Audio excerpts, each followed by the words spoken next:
Alright, everybody is really curious about how my Assassin's teapot is going to work, including me, because it's a brand new toy that I've never had before. Super hyped about it. My birthday present. So I've wanted one of these since I saw a video of one of them, because first of all, it's a fun novelty product. Also, I'm obsessed with tea, and I have a dark sense of humor. So if you combine tea with murder, I'm like 1,000,000% on board. So it came in like a beautiful, beautiful box. Look at this lovely box here. It's all lined with like gold-colored satin on the inside. Fantastic. It has the pot itself, which is this lovely little dude, right? Just kind of chilling. It does have like a little clay stopper kind of thing for this top hole. I don't know why this is here, honestly, because the whole theory is that the teapot has two different receptacles. It's kind of split in half. And there are two holes, one up here on the top and then one underneath the handle. And because of science, if you cover this top hole, then the liquid in that half of the teapot is going to be blocked. And so you're only going to get whatever substance is in the bottom of it. But if you manage to cover up the bottom one, then it'll keep that from pouring out and you're just going to get the top. And if you uncover both holes, you get a mixture of the two, right? That's the theory. I've been trying to figure out a way to like really subtly cover them up. And honestly, the placement's a little awkward, especially if this was heavier than already is.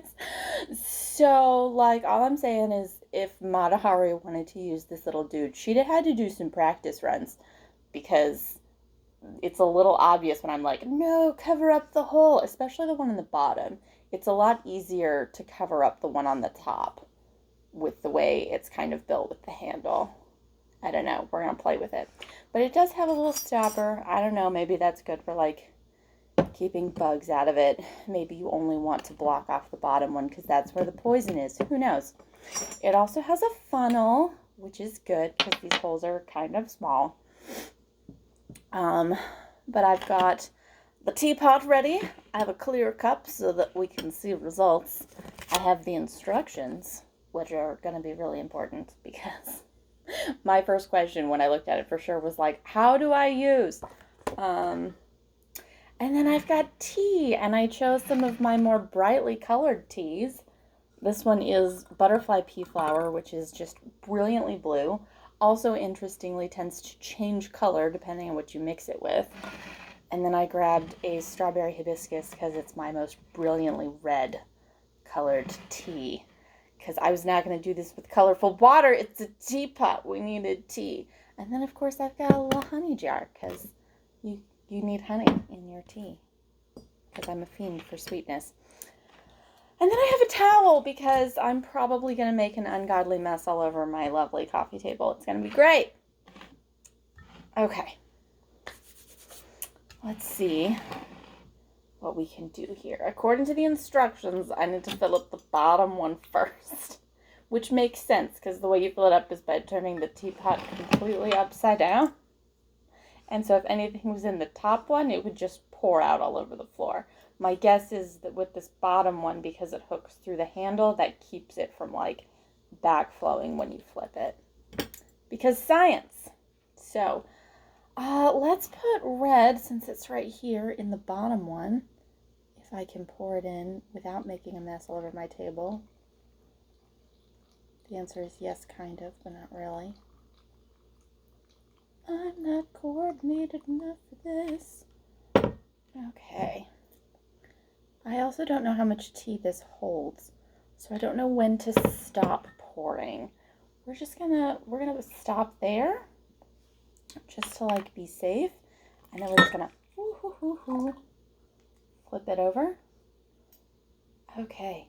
Ooh, this side of the teapot is warm now, and this side is cold. So this side is the one that you fill from the bottom.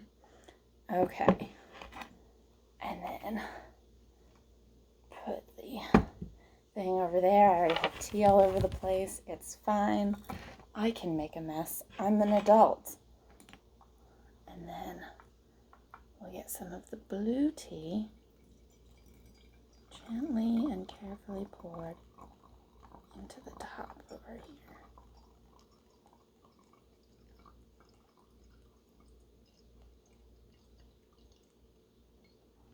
Okay. And I'm still not sure, like, how to tell when it's full. But we're gonna stop there just to be safe. All right. Now we're just warm all over. Warm and steamy. So, in theory, if I cover this tap hole, it should come out red. Yeah. Fantastic. So now we have red tea. Delightful. I love that one because it's very naturally sweet. So you don't really have to like work for it. All right, now let's see if I can even stop off this bottom hole effectively so we can get the blue. I may have to play with it later, and for now just use 2 hands. Woohoo! There we go. It's blue.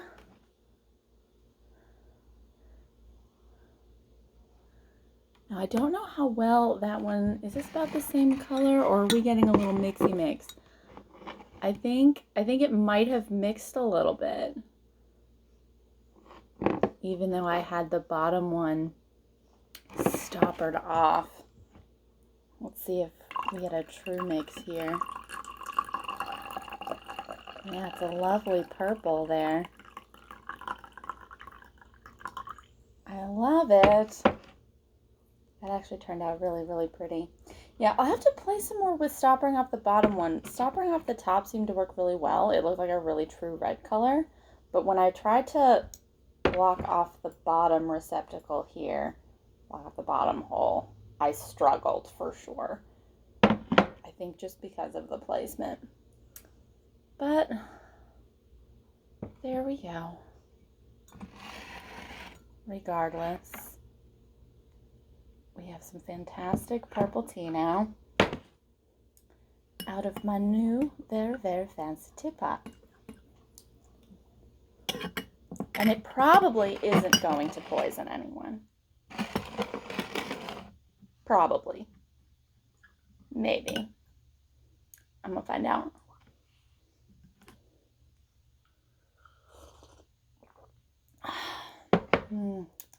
Delicious.